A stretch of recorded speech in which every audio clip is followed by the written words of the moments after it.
নমস্কার। আজ ২১শে ফেব্রুয়ারি আন্তর্জাতিক মাতৃভাষা দিবস। সেই উপলক্ষে আমি একটি কবিতা পাঠ করে শোনাচ্ছি। কবিতাটি হলো মাগো ওরা বলে। কবি আবু জাফর ওয়াবদুল্লাহ। কুমড়ো ফুলে ফুলে নুয়ে পড়েছে লতাটা, সজনে ডাঁটায় ভরে গেছে গাছটা, আর আমি ডালের বড়ি শুকিয়ে রেখেছি। খোকা, তুই কবে আসবি?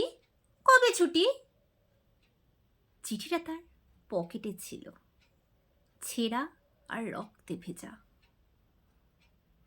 মাগো ওরা বলে সবার কথা কেড়ে নেবে, তোমার কোলে শুয়ে গল্প শুনতে দেবে না। বলো মা, তাই কি হয়? তাই তো আমার দেরি হচ্ছে। তোমার জন্য কথার ঝুড়ি নিয়ে তবেই না বাড়ি ফিরব।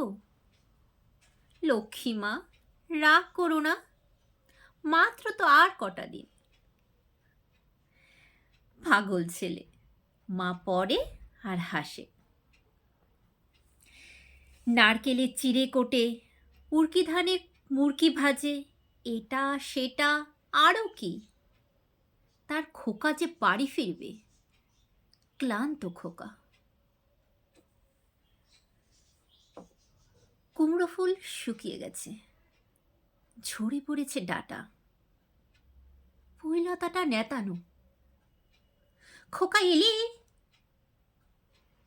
ঝাপসা চোখে মা তাকায় উঠোনে। উঠোনে যেখানে খোকার সব শকুনেরা ব্যবচ্ছেদ করে। এখন মার চোখে চৈত্রের রোদ পুড়িয়ে দেয় শকুনিদের। তারপর মা আবার ধান ভানে, বিন্নি ধানের খই ভাজে। তার খোকা যে বাড়ি ফিরবে, কখন আসবে, কখন আসবে। এখন মার চোখে শিশির ভোর, স্নেহের রোদে ভিটে ভরেছে। নমস্কার।